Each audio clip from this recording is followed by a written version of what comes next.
que ponto chegamos? No dia 8 de janeiro de 2023, algumas centenas de manifestantes inconformados com a condução do processo eleitoral ocuparam temporariamente, de maneira indevida, prédios públicos. Isso não é crime. Se fosse, a esquerda brasileira estaria severamente desfalcada. Entre esses manifestantes, havia aí algumas dezenas de vândalos que depredaram patrimônio do Estado. Isso sim é crime. Mas o que tanto manifestantes quanto vândalos tinham em comum? A sua absoluta incapacidade de influenciar o destino político da nação. Segundo o próprio ministro da Defesa do governo Lula, era uma massa sem liderança constituída, sem apoio institucional e, mais importante, sem presença militar. Nada que pudesse ensejar um golpe de Estado. E o suposto beneficiário do golpe, o ex-presidente da República, estava hospitalizado, fora do Brasil, desinvestido de cargo público e, assim que soube do ocorrido, repudiou o fato pelas redes sociais. Então, com a máxima vênia às instituições judiciárias e aos colegas da imprensa, que eu muito respeito, tratar o 8 de janeiro como uma tentativa séria de golpe de Estado me parece injusto, falso e politicamente oportunista. E aqui eu proponho uma reflexão. Qual será a maior ameaça à nossa democracia? Os atos em si ou os excessos policiais e os excessos judiciais que se seguiram?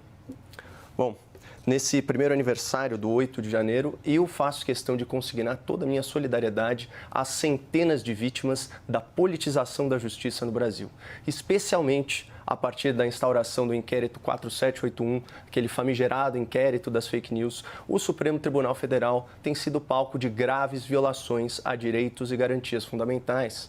E quem dera essa fosse apenas uma opinião isolada, mas eu trago aqui trechos da manifestação oficial da Procuradoria-Geral da República em parecer sob mandado de segurança coletivo número 36422, impetrado pela Associação Nacional dos Procuradores da República, ANPR. Aspas.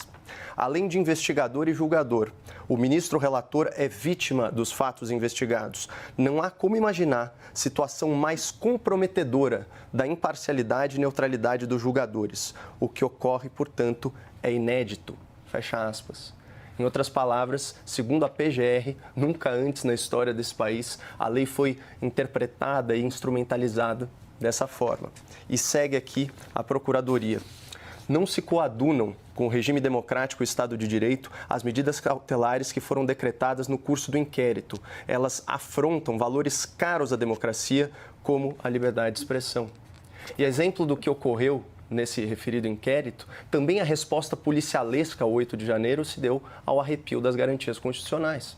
Ou alguém aí vai ter coragem de afirmar que aqueles campos de detenção de manifestantes respeitaram as normas de processo penal. Aliás, tirando o juridiquês de lado, vamos falar de bom senso, vamos falar de dignidade, de direitos humanos. É legítima a forma como os manifestantes, presumidamente inocentes, foram amontoados e aglomerados?